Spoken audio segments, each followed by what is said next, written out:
In this question, we need to find total possible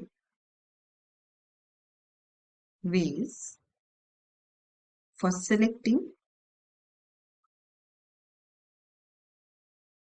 16 objects.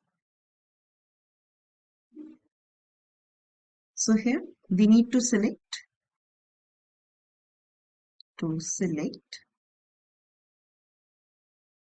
3 at a time, and therefore the required ways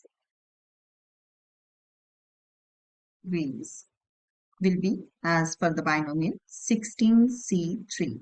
So how do we solve a binomial expression? That is NCR format here.